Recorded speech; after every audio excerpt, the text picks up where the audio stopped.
اعوذ بالله من الشیطان الرجیم بسم الله الرحمن الرحیم. د نننی لیکچر سره زه یم انجینیر حمدان سعید او نن چې د نن به موږ الکترون مایکروسکوپ باره کې سټډي کوو.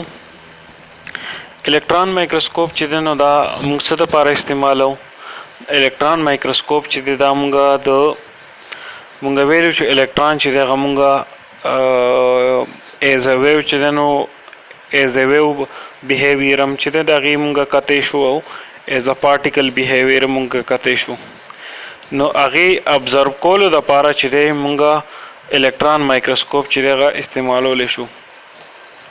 الکترون مایکروسکوپ ولې موږ استعمالو؟ موږ اپټیکل مایکروسکوپ ولې نه استعمالو؟ د موږ سره چې دی موږ سره د ریزولوشن خبره راځي. موږ سره چې دی د اپټیکل مایکروسکوپ ریزولوشن ډیر زیات کم وي او رینج هم چې دی نو ډیر زیات کم وي، او د الکترون مایکروسکوپ چې دی نو موږ سره رینج هم چې دی نو هغه سیوا وي، او بل چې دی نو موږ په الکترون مایکروسکوپ باندې چې دی نو 2D امیج هم چې دی نو 2D امیج چې دی د یو څیز کتی شو، 3D امیج چې دی نو هغه موږ کتی شو، خو په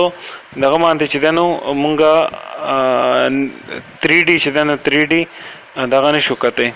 اپټیکل باندې. که کتی هم شو نو مطلب دا دی د هغې هغه امیج چې دی به کلیر نه راځي، به کلیر به چې دی موږ ته نه ښکاري. نو دا چې دی دا موږ سره مین ډفرنس دی، د ریزولوشن چې دی نو موږ سره دا ډفرنس وي په الکترون مایکروسکوپ کې او په د اپټیکل مایکروسکوپ کې. الکترون مایکروسکوپ کې موږ سره څه شی وي؟ موږ سره الکترون گن وي، هغې نه بعد چې موږ سره کنډنسر لینس، ابجیکټیو لینس، انټرمیډیټ پروجیکټینګ لینس او فلورسنټ سکرین، او منځ کې چې دی نو منځ کې سپیسیمن وي. ښه راځو موږ د یو څیز چې دی نو اوس ورکینګ چې دی نو ورکینګ ډسکس کوو. الکترون گن چې دی نو څه دپاره استعمالیږي چې څنګه موږ د دې نه مخکې جرمر او ډیویسن ایکسپریمنټ کې موږ ډسکس کړي وو. موږ سره الکترون چې دی نو الکترون به موږ د فیلمنټ نه وباسو او هغه الکترون چې دی هغه به موږ د الکترون گن په ذریعه چې دی اکسلریټ کو. نو دلته چې دلته به موږ الکترون گن چې دی نو الکترون گن سره چې دی فیلمنټ په لګېدلی وي او فیلمنټ نه چې کله الکترون وځي نو موږ هغې دپاره انوډ لګولی دی. انوډ چې دی موږ سره پازیټیو چارج وي نو هغه به څه چل کوي؟ د الکترون چې دی به اکسلریټ کوي. ښه انوډ چې دی نو انوډ موږ سره الکترون اکسلریټ کوي. د دې نه بعد راځي موږ سره کنډنسر لین. که تاسو وګورئ موږ سره کنډنسر لین په 3 نمبر باندې راځي. کنډنسر لین چې دی نو دا څه شی وي؟ دا موږ سره یو میګنیټک لینز وي چې دا موږ سره د الکترون بیم چې لاندې را روان دی نو دا موږ سره سکیټرډ وي. مطلب دا دی دا الکترون دا بیم چې دی نو دی خور وور وي. دا الکترون بیم چې دی نو دا په یو مطلب دا دی دا فوکس کولو دپاره، مطلب دا دی چې دا بالکل سیده روان شي، دا خور ور نه ځي. نو هغې دپاره چې دی موږ څه چلو کو؟ دا کنډنسر لینز استعمالو. میګنیټک فیلډ د وجې دا موږ سره چې څنګه ما خبره وکړه چې موږ سره دا کنډنسر لینز چې دی دا موږ سره میګنیټک لینز وي. نو دی څه چل کوي؟ دی میګنیټک فورس د وجې چې دی نو دی څه چلو کوي؟ موږ سره دا الکترون بیم چې دی نو دا ډایفریکټ کی بالکل په سټریټ لاین کې. دا ما لیکلیم دي چې موږ سره دا کنډنسر لین چې دی نو دی ایز ا میګنیټ استعمالیږي او ډایفریکشن چې دی نو الکترون ډایفریکشن کوي په یو ډایرکشن کې. او دا څه د وجې ډایفریکشن کېږي؟ دا د میګنیټک فورس د وجې، ځکه چې دا موږ سره دا لینس چې دی نو دا موږ سره ایز ا میګنیټ استعمالیږي. نو موږ سره چې دی نو دا کوم دا بیم وي د الکترون دا بیم وي دا موږ سره یو دا موږ سره چې دی دا موږ سره فوکس شي په یو پوینټ باندې. نو مطلب دا دی دا فوکسینګ چې کېږي نو دا د دې کنډنسر لینز د وجې کېږي. اوس د کنډنسر لین او د ابجیکټیو لینز منځ کې سپیسیمن پروت وي. سپیسیمن چې دی نو سپیسیمن کار څه وي؟ سپیسیمن چې دی نو مونږه امیج چې دی نو اوس مونږه د یو څیز چې دی ایمیج کتل غواړو ډیټیل ایمیج کتل غواړو نو په سپیسیمن باندې به موږ څه چلو کو په سپیسیمن باندې به موږ هغه آبجیکټ کیدو ټیک چې کوم آبجیکټ موږ ایمیج کتل غواړو نو موږ به چې دی هغه به موږ په سپیسیمن باندې کیدو بل موږ سره ابجیکټیو لین وي ابجیکټیو لین چې دی هغه موږ سره د کنډنسر او د سپیسیمن د لاندې وي دی کار څه وي دی چې دی موږ سره ابجیکټیو لینس چې دی نو موږ سره چې کوم هغه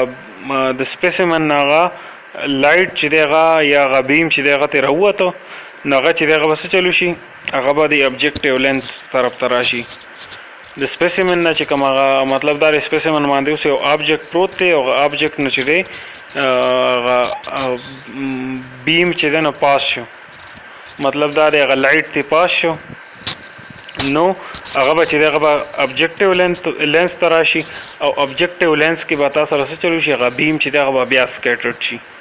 مطلب دا دی هغه بیم چې کوم را روانو الکترون بیم را روانو هغه به بیا خور شي نو چې کله هغه خور شو هغې نه بعد چې دی هغې نه بعد سره دغه راځي انټرمیډیټ لینز راځي نو انټرمیډیټ لینز کار څه وي انټرمیډیټ لینز چې دی نو موږ د دغه لپاره استعمالو د میګنیفیکیشن لپاره استعمالو مطلب دا اوس یو ایمیج دی نو هغه موږ میګنیفای کول غواړو مطلب دا هغه زوم کول ورته ویلی شي یو ایمیج چې دی نو ته کتل غواړئ بالکل زوم یې کې نو مطلب دا دی هغه میګنیفای کولو دپاره یو ایمیج چې دی هغه میګنیفای کولو دپاره مطلب دا دی موږ څه چلو کو هغه زوم غونتی چې کو مطلب دا دی یو څیز چې دی ډیټیل سره کتلو دپاره چې دی هغه موږ څه چلو کو چې هغه میګنیفای کو نو هغې دپاره موږ انټرمیډیټ لین استعمالو بیا موږ سره راځي د انټرمیډیټ لینز نه بعد چې موږ سره پروجیکټینګ لینز راځي نو دا چې دی نو دا ایز ا پروجیکټر کار کوي موږ سره دا پروجیکټینګ لینز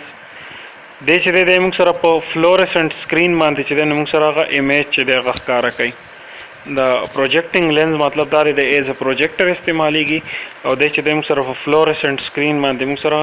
هغه ایمیج چې دی یو څیز ایمیج چې دی هغه موږ سره شو کوي اوس موږ سره چې کوم ویولنت وي د الکترون هغه چې دی هغه موږ سره 100 ټایمز چې دی نو شارټر وي د ویزیبل ویولنت نه موږ سره چې کوم هغه الکترون هغه ویولنت وي نو هغه موږ سره 100 ټایمز شارټر وي د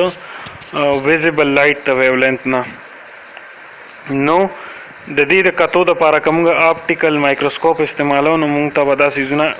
صحیح نه ښکاري نو د دې دپاره چې د دې دپاره موږ څه شی استعمالو د دې دپاره موږ دغه استعمالو الکترون مایکروسکوپ استعمالو چې موږ سره کم دا شارټر ویولنت دی مطلب دا د ډېر کم ویولنت والا الکترون دی